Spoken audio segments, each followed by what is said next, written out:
আজকে আমি বানাবো একটা নতুন ডিশ এই দুটো ক্রিম কেকার দিয়ে। এটার নাম হচ্ছে চিজ ক্রেকার। এই ভেজিটেবলস গুলো মা কেটে দিয়েছে, এখন বানাচ্ছি। এই ভেজিটেবলসে ক্যাপসিকাম আর টমেটো কেটে দিলাম।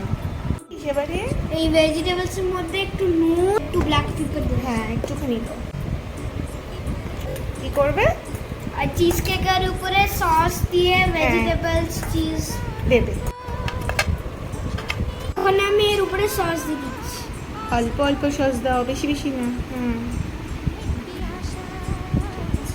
সুন্দর করে একটু স্প্রেড করে দে ইভেনচুয়ালি। আমি ভেজিটেবলসগুলো কি করব?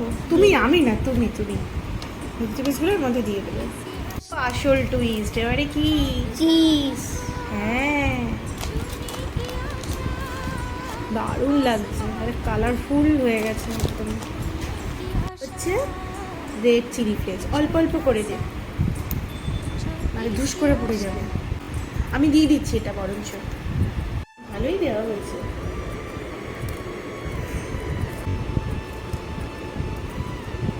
It's time for baking. বেকিংটা আমি করে দিচ্ছি, দেখো। এনাও হিট হোক, বেশিক্ষণ না, চিজটা মেল্ট হলেই হয়ে যাবে। ক্রাঞ্চি ক্রাঞ্চিও থাকবে, আবার সফট সফটও থাকবে। আমি 30 সেকেন্ডস বেক করতে হবে।